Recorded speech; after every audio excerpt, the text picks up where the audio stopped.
this in the Q&A. Woo! Cause I just love answering your motherfucking question, baby. Woo! So let's get those fucking questions answered now. Okay, now let's get serious for a minute.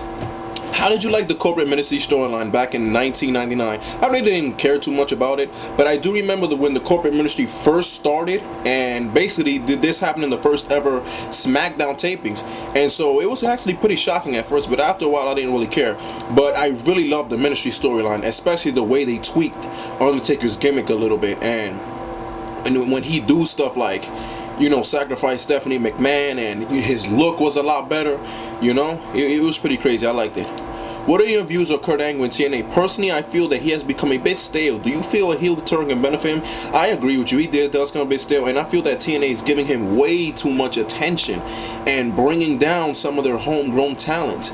You know, i.e. the match with James Storm and Chris Harris. You know, and heel turn won't do anything. It won't really make a difference, to be honest with you. Because either way, TNA is really fucking up with like gimmicks and all that other stuff. So if he turns heel, they'll just fuck it up, you know. So that's really not necessary. What are your views on JBL and Cole as a commentator team? I personally feel that they're the best commentators at the moment because they know how to play off each other and they seem so genuine.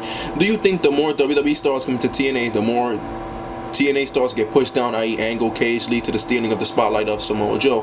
Well, I like them both as a commentator team. I feel that JBL has gotten better, and also he's actually very funny, and yeah, I like him. I don't know, I disagree that they're the best, but yeah, I like them. As far as your TNA question goes, I don't feel that Angle and Cage were the ones that brung down guys that are TNA homegrown talent. I think TNA did that, you know, so it's really not their fault. And a guy like Kurt Angle, you know, I doubt that he's so egotistical, or Christian Cage, that he's so egotistical that he'll try to bring other guys down. You know, I doubt they'll do something like that. It's more TNA that's doing it. And yeah, speaking about Samoa Joe, and in your question, this is a side note. People are fucking telling me, oh well, he's at the main event, how is he getting de-pushed? That doesn't make shit of a fucking difference, because years ago, even though he wasn't in the main event, he was dominating. But yeah, that's the problem with TNA, and new guys come in, they bring their guys down, you know. But yeah, next question. In your opinion, who is the best wrestlers in each of these countries? In the United States, damn, there are too many wrestlers in the United States. But I guess Bryan Danielson. In the UK, I'm gonna be honest, I don't really watch British wrestling. Where the hell can I watch British wrestling at? But I'll tell you this one thing right here. Pac, whatever you want to call him, this guy is for real. Okay, watch this guy right here, man. He is one of the best out there. Like, he just pulls difficult moves like out of nowhere, and almost like, how can I say, almost with no effort whatsoever. So watch out for Pac. He's amazing. From Japan, damn, there's too many great talents in Japan. I can't say, you know, you got Masawa, Kabashi, Kenta, Marufuji, Morishima. I mean, from Japan, it's too many. Mexico, I don't really watch that much Mexican wrestling too, but I hear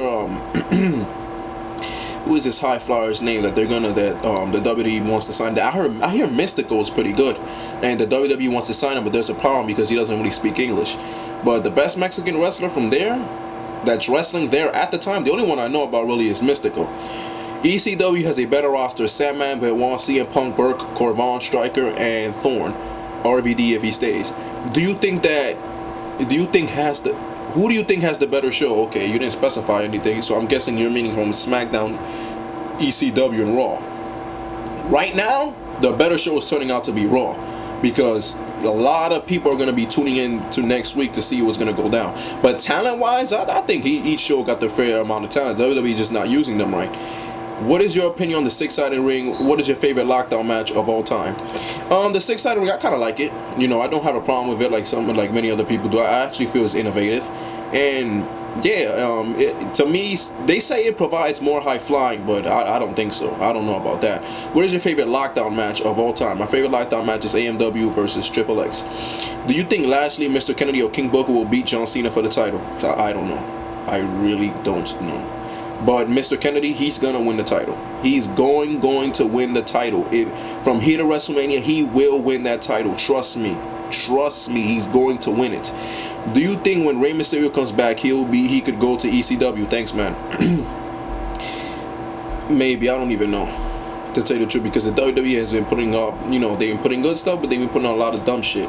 But he should stay on SmackDown. There's no point for him going to ECW. People seem to think that just because Jeff overdoes it with high spots, he is a bad wrestler, and Mattis does it better since he's more technical. I personally think Jeff deserves a world title push for at least a week because the fan loves him. What's your opinion? I would like to see Jeff as champion. Let me tell you something right now. That ladder match on Raw with Jeff Hardy and Undertaker, I was pulling for Jeff Hardy. Even though I knew he wasn't going to win, I was pulling for him. You know, I feel that if any storyline or any title change has good build-up, it could be good there, you know.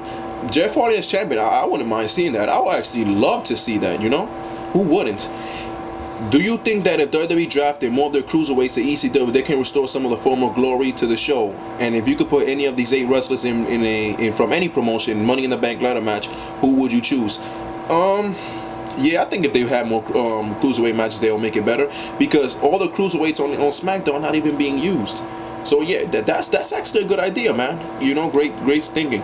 Money in the Bank. First of all, I'm gonna have to put the king of the ladder matches there. Edge. Okay, you said 8. RVD. Shelton Benjamin. AJ Styles. Okay. AJ Styles. Who else would I put in there? Yeah, there's a couple of guys that I would really put in there. Matt Hardy. Did I say Jeff Hardy? Okay, if I didn't say them, well, that's the 6th guy. Okay, I don't know if I said him already. Come on, think. Guys that are good with ladder matches. Shawn Michaels in his prime, or now, doesn't matter. Even though he's not really gonna take a wicked bump like that. And okay, and Johnny Nitro. Well, I mentioned a lot of, you know, small guys and stuff. Like, yeah, let me add that. All right, guys. Thank you for your questions. Oh, and by the way, you can add your questions in my comments in the comments on my video. They don't have to be in my mailbox. Take it easy.